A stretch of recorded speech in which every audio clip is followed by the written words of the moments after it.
Amigos y amigas, antes de nada quiero agradecer a Betania que me permita acompañarles en esta aventura y concretamente hoy en este congreso. En el escenario ahora la única que no es experta en la lucha contra la trata soy yo, con lo cual voy a intentar hablar lo mínimo posible y solo provocar la conversación entre estas cuatro mujeres que saben tanto desde, digamos, entornos muy diferentes y en profesiones muy distintas, ¿no? La idea que tenemos es, voy a hacerles una pregunta a cada una inicial, que ellas van a contestar con un tiempo moderado y luego voy a dejar que ellas intervengan en relación a lo que han hablado sus compañeras o a lo que quieran. Cuando hablamos de concienciación y de sensibilización, hay un tema, y empezaremos por él, digamos que es probablemente el más polémico, que son los medios de comunicación, ¿no? A Rocío le preguntaré, si tú tuvieras delante a un periodista y le quisieras dar las 5 claves imprescindibles para que contribuya de verdad a sensibilizar y a concienciar a la sociedad sobre la trata, ¿cuáles son estas 5 claves? ¿Qué le dirías a ese periodista? Buenos días a todos y a todas, Majestad, autoridades, amigos, amigas. Me estás haciendo una pregunta que hago todos los días. Yo soy luz, voz de mi organización APRAN y recibo todos los días a muchos medios de comunicación a los que, en primer lugar, hay que concienciar. Cuando estos medios de comunicación se acercan, siempre se acercan porque hay una operación policial y no les interesa en muchas ocasiones las vidas de estas mujeres o no entienden la brutal violencia que se está ejerciendo sobre ellas y cómo una organización no puede mostrar esos testimonios si previamente no se ha protegido a cada una de las mujeres y de las niñas que tenemos en nuestros recursos. Cuando hablamos de concienciar, yo sí que utilizaría que tienen que ir a cifras fiables de organismos fiables. Y aquí hay organismos en España muy fiables. Estamos hablando de los cuerpos y fuerzas de seguridad del Estado, estamos hablando de la Fiscalía de Trata, pero además estamos hablando de que el CITCOYA, un organismo que está recogiendo todos y cada uno de las actuaciones policiales que se están desarrollando. Por tanto, ¿por qué no se va a esas cifras y siempre se va a cifras que nadie entiende y que son de otros países? Está muy bien para explicar el fenómeno, pero yo siempre digo, lo que pasa en España hay que solucionarlo aquí, aunque podamos utilizar otra serie de mensajes. Pero también hay que garantizar los derechos de las víctimas. A nosotros nos ha ocurrido en muchísimas ocasiones y aquí hay muchos compañeros de los cuerpos y fuerzas de seguridad del Estado que previamente hemos podido liberar a una mujer, está protegida y antes de que esa mujer esté en nuestros recursos ya se está hablando muchas veces y se están dando datos de lo que ha ocurrido en esa operación. Por tanto, ahí estamos dejando sin derechos fundamentales, sin protección a esas mujeres. Y hay que hablar efectivamente desde que las mujeres son supervivientes, no tener un testimonio de una víctima, tener un testimonio de una superviviente. Nosotros las incorporamos dentro de nuestras operaciones, dentro del propio proyecto integral, las acompañan, saben cuando una mujer está liberada y cuál ha sido la fase por la que han pasado esas mujeres y dan la cara por esas mujeres. No utilicemos a víctimas que acaban de llegar, porque no están preparadas y porque puede ser un daño brutal. Nosotros siempre colaboramos con los medios de comunicación para que así sea. Pero hay que también proponer en la información de los medios de comunicación ayudas a estas mujeres. De nada sirve que permanentemente estemos poniendo el sufrimiento si no hay alternativas. A mí me ha encantado el vídeo y me ha ayudado muchísimo a que efectivamente eso es lo que hay que contar. ¿Qué pasa después? Si tú a una mujer no le dices qué pasa después, no va a acceder a ningún recurso para ser protegida. Pero además hay que tratar la información con un enfoque de derechos fundamentales. Si no lo hacemos así, estaremos permanentemente vulnerando las vidas de todas y cada una de las mujeres. y ya me conocéis. No voy a parar de decir que por qué los medios de comunicación no hablan de esos pilares que son los verdaderos pilares de esta lucha. Estamos hablando de mafias, proxenetas y puteros. No me cansaré de decir todo esto. Y parece que no se cansarán de atacar, difamar. Y yo quiero acabar simplemente reduciendo todo esto a... estamos hablando de un fenómeno global y de un fenómeno que se basa en la violencia brutal que se ejerce todos los días a mujeres y a niñas que están en nuestras calles, en nuestros polígonos industriales, en pisos particulares y ahora en las nuevas tecnologías. Es la prostitución 2.0, como decimos todo. Este fenómeno refuerza la desigualdad entre los sexos y lo muestra por la sobrerepresentación estadística de las mujeres como sujetos pasivos. Y qué casualidad, los hombres como sujetos activos. Y estamos hablando de hombres demandantes, proxenetas, tratantes, y mujeres que son productos sexuales de consumo.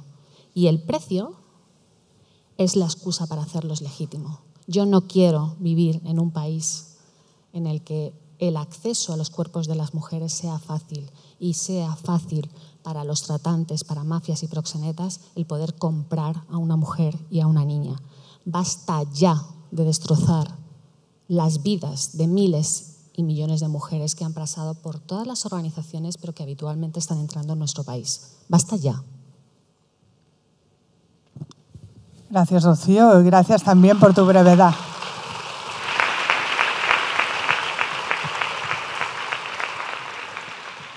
Bueno, gracias a la presencia de Su Majestad tenemos a muchos medios de comunicación hoy aquí, o sea que espero que hayan tomado buena nota todos de las claves que ha dado Rocío.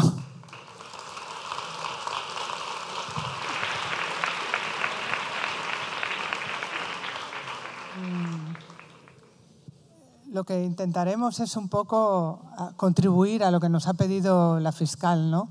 Lo primero que ha dicho, esto es oculto, hay que sacarlo a la luz, ¿no? Entonces, la primera arma que tenemos para eso es sensibilizar, ¿no? Y concienciar y contar. Rocío ha hecho mención, y también la fiscal en su conferencia, que nos tiene a todos todavía, yo creo, un poco impactados, ha hablado de las nuevas tecnologías, ¿no? Las nuevas tecnologías nos han cambiado todo, decía ella, ¿no? Pero también están en manos de todos esos actores. Dinos, desde el punto de vista de una entidad como la vuestra, ¿qué ha significado eso en la trata, en las víctimas en este caso, ¿no? Y cómo trabajáis ahora que no trabajabais antes también? Pues muchas gracias, Majestad, autoridades, compañeras y compañeros. Gracias por la oportunidad y gracias por incidir en este tema. Porque yo creo que una de las primeras cosas que tenemos que entender cuando hablamos de tecnología, que nosotros ya decimos tecnología porque lo de nuevas es realmente, aunque nos va sorprendiendo todo lo que va apareciendo, la realidad es que, sobre todo a partir de la pandemia, como bien sabemos, nuestra manera de relacionarnos y de comunicarnos ha cambiado radicalmente. Entonces, entender, para poder incidir o para poder concienciar de lo que está sucediendo, lo primero que tenemos que reflexionar es sobre cómo nos estamos comunicando hoy en día, no cómo nos estamos relacionando. Entonces, esta realidad, obviamente, los delincuentes, proxenetas, tratantes, no solo las aprovechan, sino que siempre van, como comentaba Beatriz, 3 pasos por delante, ¿no? Entonces, yo creo que ya sí que llevamos tiempo, y yo creo que ya todos sabemos, ¿no?, que Internet, la red, se ha convertido ahora mismo en la primera localización a nivel global de captación de posibles víctimas, pero sí que han cambiado cosas muy interesantes que yo creo, también por el corto tiempo que tenemos, que es lo que me gustaría resaltar, ¿no? Algunas claves que yo creo que a lo mejor nos estamos dejando un poquito olvidadas. Hay cosas que no han cambiado. La trata se nutre de la vulnerabilidad. Sigue habiendo métodos de captación como el conocido Loverboy o las falsas ofertas de empleo que simplemente se han trasladado a la red. todas estas cosas no han cambiado, pero sí que cuestiones que se han comentado como la invisibilización, el delito oculto o la cosificación de la mujer o el acceso a un cuerpo de la mujer, todo eso bajo nuestro punto de vista se ha radicalizado mucho. Porque si antes veíamos a mujeres explotadas en las calles o en los polígonos, incluso en los clubes, de alguna manera el prostituidor, el consumidor, tenía que exponerse, ¿no? De alguna manera, tenía que salir a la calle o tenía que desplazarse hasta un club. Incluso cuando todo esto se ha trasladado a pisos, es algo más oculto, pero bueno, de alguna manera te tienes que exponer. Lo que estamos viendo, ¿no? con el auge de la tecnología es que no solo hay una hipercosificación, sino que hay una desconexión empática absoluta. Nosotros, cualquiera de nosotros que quiere comprarse unos zapatos o un vestido o un teléfono a través de webs de compras, sabemos que hay unos filtros, ¿no? Donde hay determinadas webs donde hay unos filtros, lo quiero negro, de este tamaño y tal. Bueno, pues esto está ocurriendo con el acceso a cuerpo de mujeres.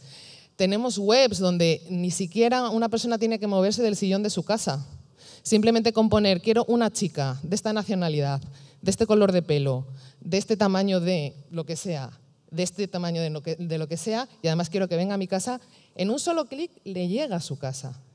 O sea, hasta ese punto estamos desconectando empáticamente y además estamos ocultando lo que está pasando. O sea, esto ocurre, ¿no? Esto ocurre. Pero es que además, bajo mi punto de vista, algo que es tremendamente preocupante es también cómo está cambiando el perfil de potenciales víctimas. ¿Por qué?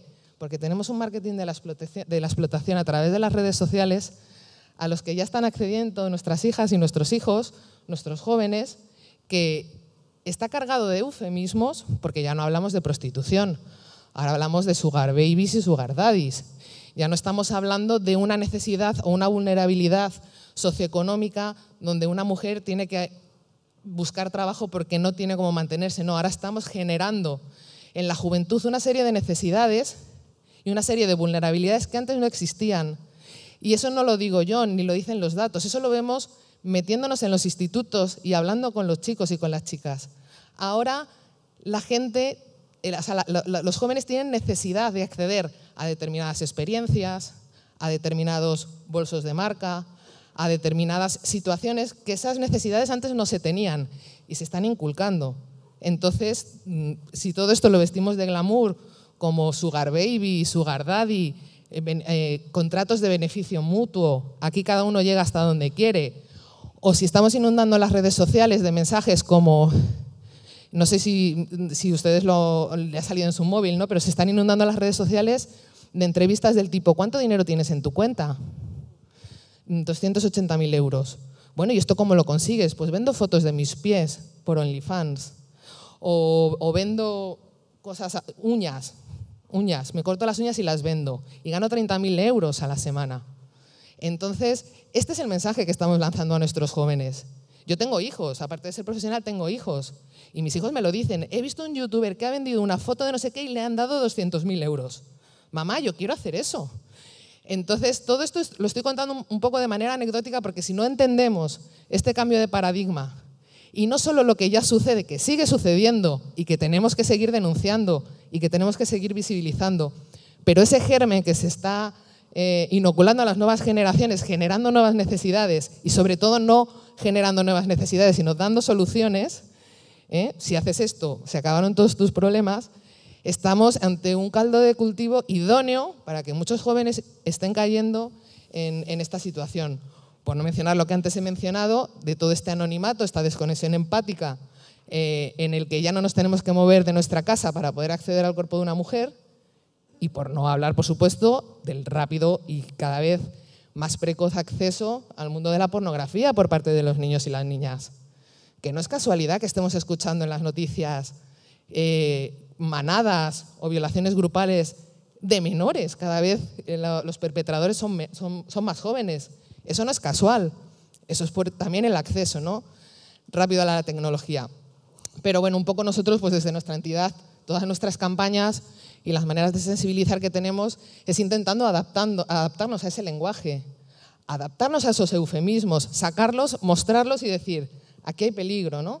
Y bueno, por supuesto podría seguir hablando horas, pero quizá eso sea lo más relevante. Ojo con el marketing de la explotación y con los objetivos aspiracionales que también se nos están vendiendo en las redes sociales para acabar donde todo el mundo quiere que se acabe, ¿no? O donde todo el mundo, afortunadamente, no, donde hay parte del mundo que queremos que acaben ahí también nuestros jóvenes.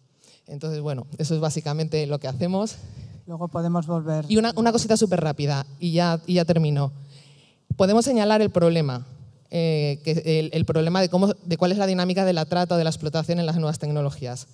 Pero súper importante para empezar a atajar el problema es encontrar solución también en la tecnología. O sea, yo creo que parte de la solución pasa por generar esas alianzas, no solo con las instituciones públicas, por supuesto que esas siguen ahí, siguen fuertes y tenemos que seguir avanzando, pero en esto tenemos que meter a las empresas tecnológicas y tenemos que meter a todo este sector para que luchemos, porque señalar el problema está bien, pero tenemos que buscar soluciones y a ser posible rápido, porque ellos van mucho más rápido. Gracias.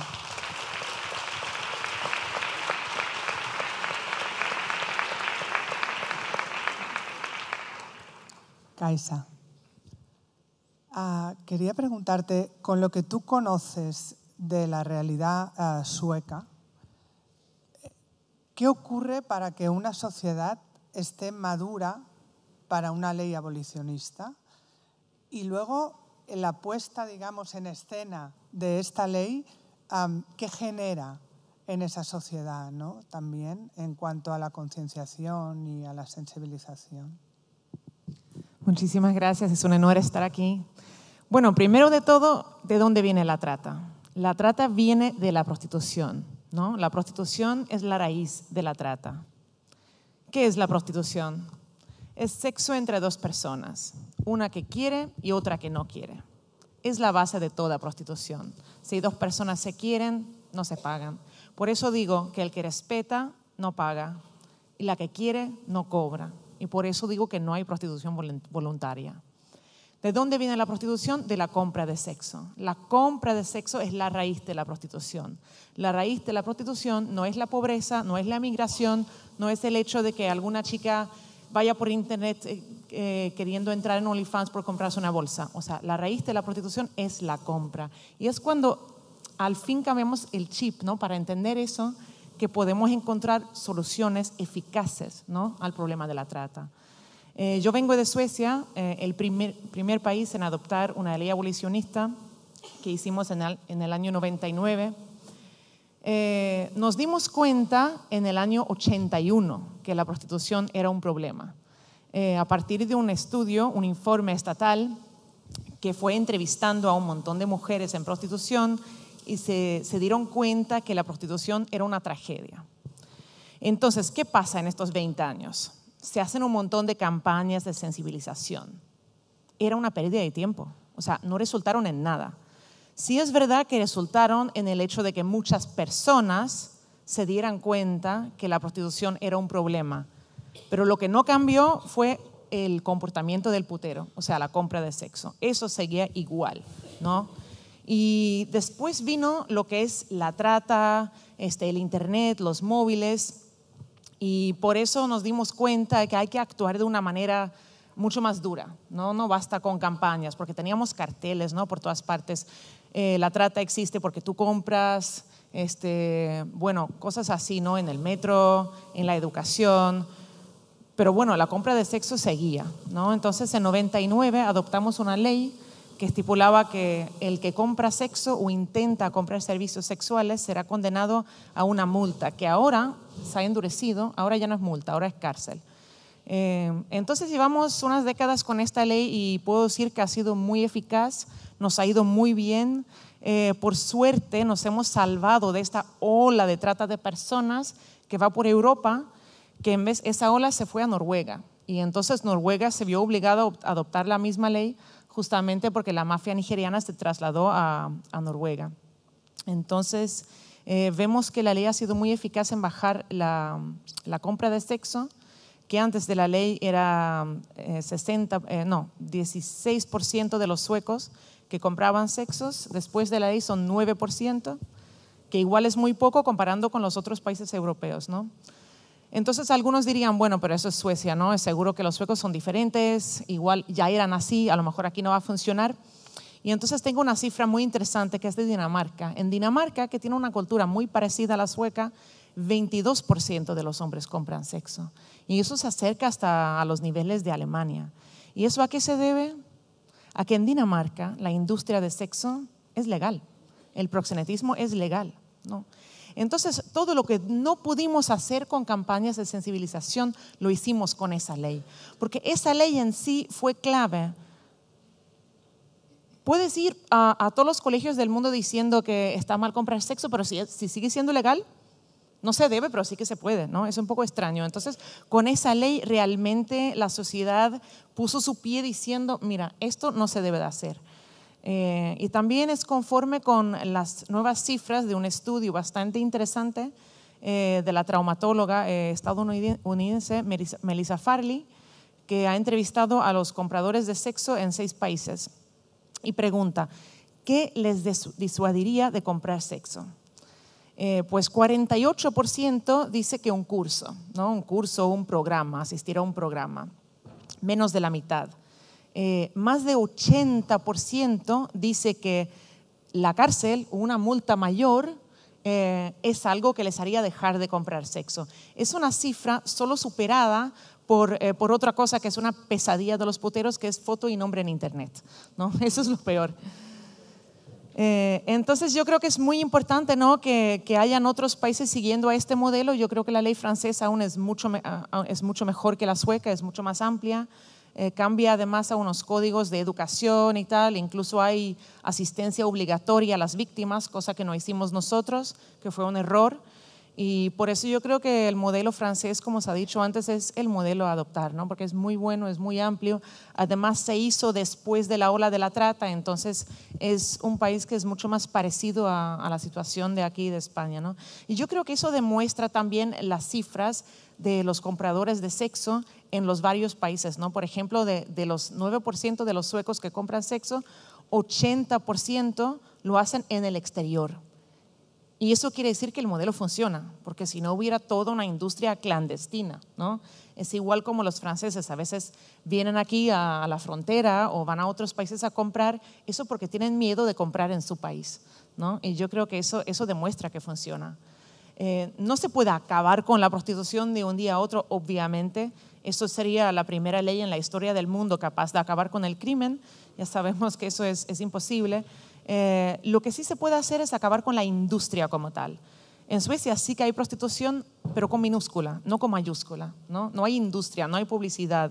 Y lo más importante es que, por ejemplo, un gerente de una empresa no puede llevar a sus trabajadores a celebrar una venta, ¿no? En un club, porque eso es ilegal, ¿no? Y eso demuestra algo. Yo cuando hablo en colegios en Suecia, hablo con los jóvenes, ellos creen que esta ley tiene 100 años. Creen que siempre ha sido así. No entienden que es nueva. O sea, para ellos está claro que no se puede comprar sexo, ¿no? Y si yo les pregunto, ¿qué opinan del putero? Me dicen, seguro que es uno que huele mal, que no puede tener ni una mujer. O sea, no lo ven como una cosa de hombres, no lo ven como una cosa de un ser patético, ¿no? En cambio, hablas con los jóvenes en Alemania y dicen que, claro, es muy macho comprar sexo, es divertido, van en grupo. Y eso es lo que ha cambiado. Y una última cosa. Se habla mucho del estigma, ¿no? De ser puta. En mi país tenemos el estigma de ser putero. Eso es lo peor. Si agarran a un famoso por compra de sexo, es el fin. O sea, lo pierde todo, ¿no? Es una vergüenza muy grande ser putero y no lo quiere nadie.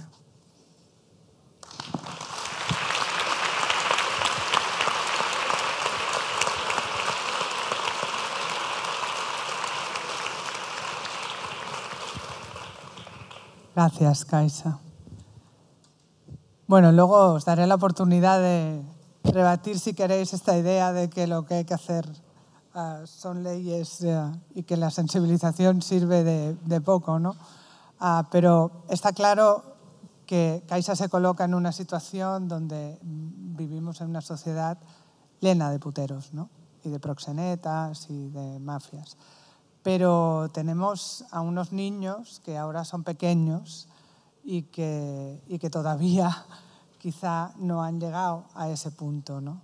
y qué debemos hacer con estos niños, con estos adolescentes. Y por eso quiero preguntarle a Isabel, en un mundo en el que lo audiovisual lo llena todo, ¿tú qué harías para llegar a las chicas y chicos adolescentes o incluso más pequeños? Yo ya no sé a qué edad empieza la adolescencia ahora mismo. Hola, pues muchísimas gracias ante todo. Me sumo a los agradecimientos a todo este auditorio lleno de personas escuchando este tema que realmente nos preocupa mucho. A mí, antes de abordar este tema, me gustaría hacer una reflexión sobre el título del Congreso, porque para mí, de verdad, no sé ustedes qué piensan, pero la palabra trata se me queda muy pequeña para definir el increíble proceso al que estamos asistiendo de captación de chicas jóvenes para la prostitución y la pornografía y de chicos jóvenes para los puticlubs, para transformarlos en potenciales puteros o consumidores de pornografía desde tiernas edades, ¿no? Entonces yo creo que hay que empezar a abordar esto en el plano general y salir un poco del tema de las fronteras que delimitan esta definición a la que nos estamos refiriendo. Es que ya las fronteras no existen cuando nos movemos por las redes sociales y todo esto. Entonces, siguiendo un poco y cogiendo el hilo de lo que decía Kaisa, yo no estoy de acuerdo en que las campañas de sensibilización no funcionen. De hecho, a mí me parece fundamental que lo que pasó en Suecia, cuando llegó la sanción, cuando llegó la multa y la cárcel, previamente habíais estado convenciendo y explicando a la gente que eso estaba mal. De manera que cuando llegaron las multas, la gente lo entendió, porque realmente la clave de la concienciación es conseguir que las personas piensen por sí mismos eso y estén convencidos. O sea, eso es un exitazo.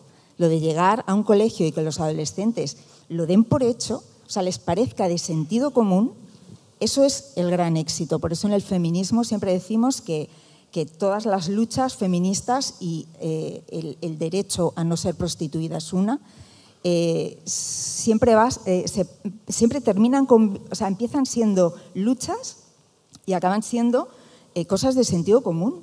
Es de sentido común, ¿no? Entonces, las campañas sí que funcionan. Y teniendo delante a todos estos niños y niñas adolescentes, ¿qué haría? Pues, hombre, no me atrevo a decir qué haríamos, ¿no? O qué debemos hacer, pero lo que sí puedo es aportaros el pensamiento creativo que traemos nosotros, la gente que nos dedicamos al cine o a la publicidad, en este caso, como yo trabajé en la publicidad, que se hace cuando tú tienes una campaña y quieres transmitir un mensaje. Y es primero estudiar tu target, es decir, el público objetivo al que va la campaña. En este caso son adolescentes. Entonces, ¿cómo son los adolescentes? Y yo invito a la gente a pensar, porque estamos rodeados de ellos en sus vidas. Claro, ¿qué hacemos? ¿Cómo les estudiamos? Yo creo que un adolescente lo primero es que solo hace algo o deja de hacerlo por una gran motivación. Y esto es humano, nos pasa a todas las personas. El sentido de la vida es lo que te hace avanzar o lo que te da energía interior para conseguir aquello que quieres. Entonces, esto más o menos se va encontrando, lo vamos encontrando a lo largo de la vida. Pero ¿y si les ayudáramos en ese proceso de búsqueda? ¿Y si les explicáramos y si le diéramos pistas para encontrar una buena motivación para no consumir pornografía, sadismo, que es lo que están consumiendo ahora, para no consumir prostitución? Entonces hay que abordar y pensar qué tipo de motivación, y cada persona es un mundo, o sea que no se puede generalizar, llevaría a estos chavales a dejar de hacer esto. La segunda cosa que hay que tener en cuenta es, pues lo decía Billy Wilder, es una norma que aplicamos a los guiones y que en el caso de los adolescentes y los niños, los niños no tanto, pero los adolescentes desde luego, Billy Wilder decía, deja al espectador que sume 2 más 2. Es decir, no le digas 2 más 2 son 4, sino que tienes que plantearle la situación de manera que sea él o ella el que asocie esas consecuencias. Porque si le amenazas, si le riñes, no vas a conseguir nada. O por lo menos no vas a conseguir que él lo interiorice, que es de lo que tratamos aquí, ¿no? De que interiorice las cosas que están bien y las cosas que están mal. Entonces, bueno, aplicando estas cuestiones, yo creo que se podría llegar a saber cómo piensan ellos y cómo podemos tratar de que sea al final la opinión pública la que modele las películas y los contenidos audiovisuales y no al revés. Porque esto es también muy interesante. Las películas nos devuelven una imagen de nosotros como sociedad que a veces nos escandaliza o nos preocupa, pero es que no somos conscientes tampoco de la fuerza que tenemos nosotros a la hora de expresar lo que no nos gusta de esos contenidos audiovisuales. O sea que es un trabajo en dos direcciones. Muchas gracias.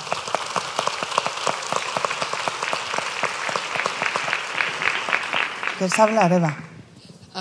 Sí, gracias. No, un poco siguiendo con el hilo tan interesante, ¿no? Acerca de un poco del papel de la sensibilización. O sea, como ha dicho Isabel, yo creo que es algo básico el tema de saber a quién estamos sensibilizando, de qué objetivo tiene la sensibilización. Pero yo sí quiero señalar otra cuestión que para nosotros consideramos clave, no sé si esto ya, que consideramos también a la hora de sensibilizar. Evidentemente la sensibilización y la concienciación, desde un punto de vista macro, lo que queremos lograr es un cambio cultural que se oponga a la prostitución, que se oponga a la trata.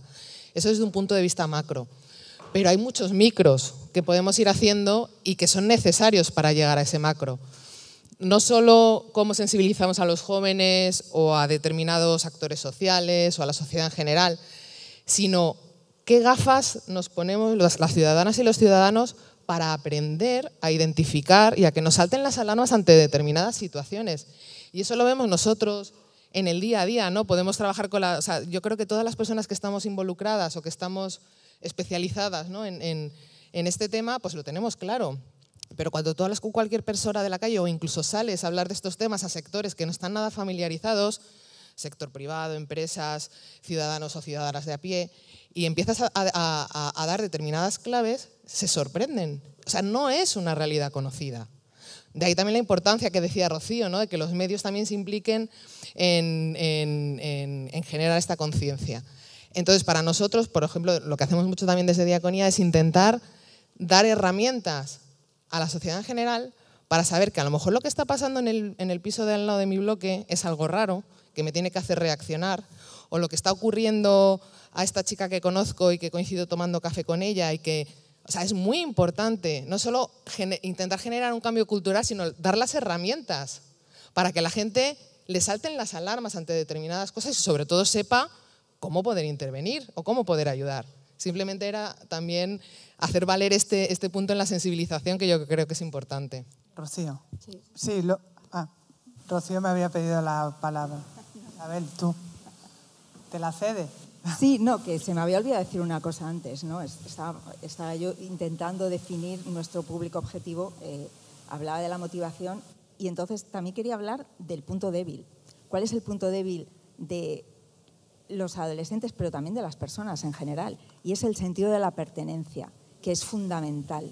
Todos los seres humanos necesitamos sentir que pertenecemos a algo, a alguien, a un grupo, que somos aceptados socialmente. Y para un adolescente es un drama de dimensiones bíblicas el ser rechazado. Entonces ahí eso une a lo que estábamos hablando antes. O sea, la clave del proceso de sensibilización es lo que hicieron en las escuelas de Finlandia con el abuso. Conseguir el rechazo social. ¿Y cómo lo consiguieron? Castigando a los compañeros y niños que callaban cuando veían un abuso. Entonces, ¿qué hicieron? Pues que los niños no querían ser chivatos, así que se separaban de los abusadores. Pues esto es un poco lo mismo. Hay que conseguir que el estigma de la prostitución, que en España lo tenemos como muy asociado todavía, lamentablemente, a las pobres mujeres, pues ese estigma se traslade al putero. Y las campañas realmente sancionadoras, las leyes que castigan, siempre tienen que ir precedidas de una explicación. O sea, la seguridad vial en España, ¿cómo hemos terminado admitiendo que te echen una multa de 200 euros? ¿Por qué? Pues porque previamente ha habido muchas campañas de sensibilización y la gente ha entendido que es que cuando tú vas al volante y vas borracho, estás poniendo en peligro al prójimo. Entonces, esto es un poco lo mismo. Hay que conseguir y tenemos que encontrar las claves para conseguir que la gente rechace las conductas de los hombres que consumen prostitución. Sí. Pero primero hay que visibilizarle, ¿no? Totalmente. Porque nadie sabemos, ni se han dado datos, ni se ha descrito.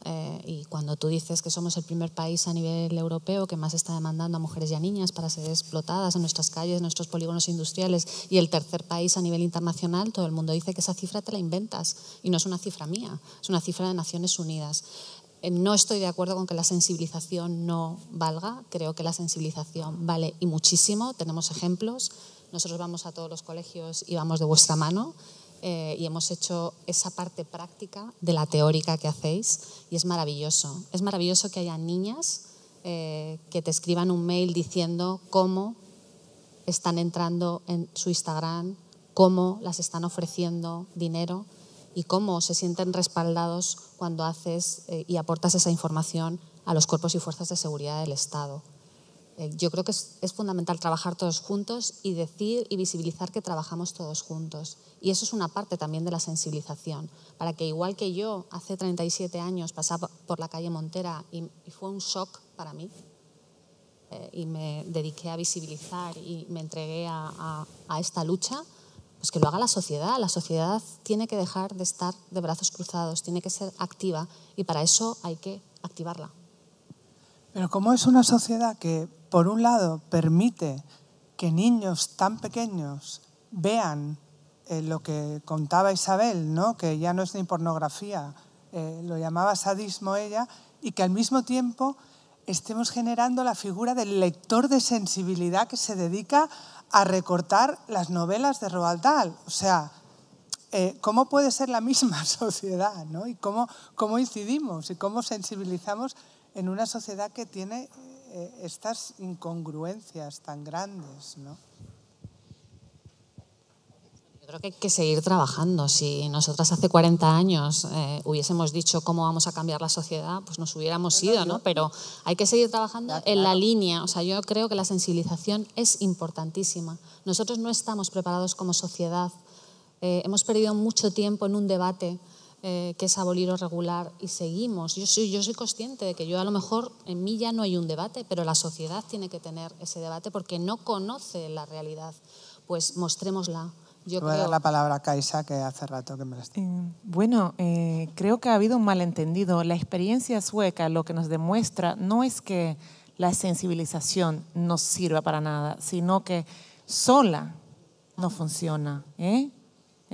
O sea, que tiene que ir acompañada por una ley, ¿no? Y eso también demuestra una estadística muy interesante. Antes de la ley, 80% de los suecos estaban en contra de la ley. Tampoco estábamos preparados. Nadie quería la ley. La gente pensaba que era una tontería. La gente decía, si van a multar al putero, ¿por qué no a la mujer? ¿No? ¿Por qué solo a él? La gente no lo entendía. Ahora sí. Ahora con 20 años, con esta ley, la gente sí que entiende. Ahora tenemos 80% en favor de la ley. ¿Y por qué? Porque la gente se ha dado cuenta de que es mucho mejor vivir en una sociedad sin prostitución, ¿no? Los vecinos que viven en un barrio donde de repente no hay preservativos por las calles, no hay las mafias por todas partes, las niñas no son acosadas cuando van a la escuela, pues eso es algo bonito. Por eso quiero decir que a lo mejor la gente no siempre tiene que estar preparada, ¿no? Sino que la ley en sí es sensibilización, porque justamente con una ley estableces lo que está bien y lo que está mal, ¿no?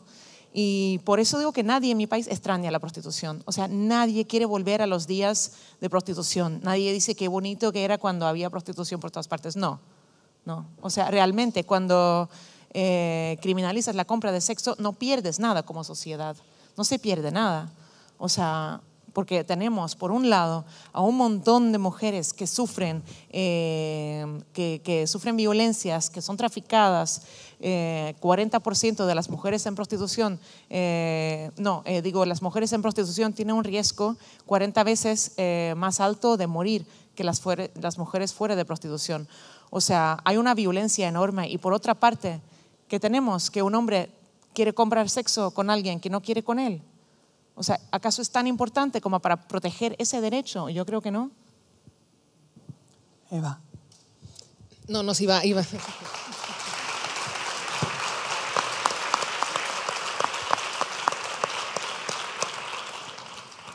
No era por ahondar en la pregunta última que habías hecho, ¿no? Que dice Rocío, seguir trabajando. Por supuestísimo, hay que seguir trabajando, pero creo que nos tenemos que unir.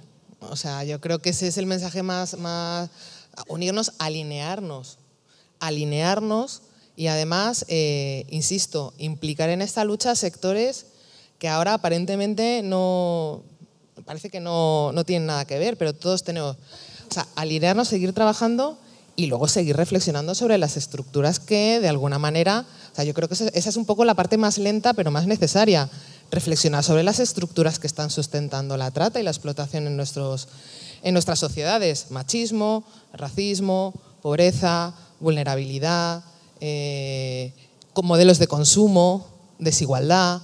Es decir, si no reflexionamos y no hacemos también esas conexiones sobre estas estructuras, cómo están legitimando, cómo cada uno de nosotros estamos legitimando en cierta manera esto, pues es complicado. Entonces, la sensibilización, como decía antes, hay unos micros que podemos ir consiguiendo, pero el cambio cultural, como también decía Kaisa, ¿no? Con todo el proceso que ha habido ahí en Suecia, es mucho más largo, pero tenemos que incidir en ello. Isabel, ¿querías intervenir una última vez? No, simplemente que hay una palabra que es dinero. Dinero. Hay que invertir dinero en todo esto, en hacer campañas, en ir a los colegios y sobre todo, claro, nos han dicho que el progreso era como una línea recta que va hacia adelante y no, estamos viendo que el progreso es como algo circular que avanza y que de vez en cuando retrocede. Y quizá ahora estamos viviendo un momento en el que hay gente que niega cosas tan básicas como la violencia machista. Pues eso, claro, no podemos permitirlo, porque no podemos permitir que después de conseguir ya por fin ponerle nombre al problema, que ahora se niegue a que ese problema exista. Entonces, tiene mucho que ver también con admitir que hay el problema. Y padres, madres tienen que admitir que sus hijos, hijas, están lamentablemente viendo cosas que no deben. Y somos nosotros como sociedad los que estamos fallando a la hora de impedir que esos niños accedan a esos contenidos. O sea, la gente se escandaliza, ¿no? Es que son inimputables los niños violados. Pues claro que son inimputables, porque es que ellos no tienen la culpa, digamos, de haber tenido acceso a esos contenidos que les han hecho borrar en su cabeza las líneas de lo que está bien y de lo que está mal. Es que era nuestra responsabilidad como sociedad conseguir que no tuvieran acceso a eso o por lo menos que hubiera alguien que les explicara que eso pues, es una representación, a veces no siempre, lamentablemente, de algo que no tiene nada que ver con el sexo. Porque claro, si quitas la educación sexual de los colegios, no se habla de ello y dejas que ellos busquen, pues eso es lo que se van a encontrar. Nada más. Yo solo quería puntualizar algo y se me ha quedado en los medios de comunicación. El lenguaje sí que importa y no lo utilizamos bien. Hablamos de prostitutas y no de mujeres prostituidas. Hablamos de cliente, consumidor, no. Son puteros. Y hay que señalarlos. Y hasta que ese cambio no exista en nuestra sociedad, pues muchas mujeres que nosotros atendemos, muchas veces cuando oyen determinadas frases, pues la verdad es que es bastante triste para ellas, ¿no? O cuando vamos a algunas reuniones y permanentemente se las trata como si fueran, no, es que sois prostitutas. No. Bueno.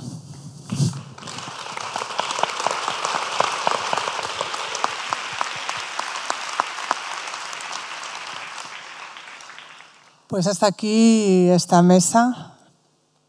Beatriz, quiero decirte que en Betania vamos a intentar que esto oculto cada vez sea menos oculto.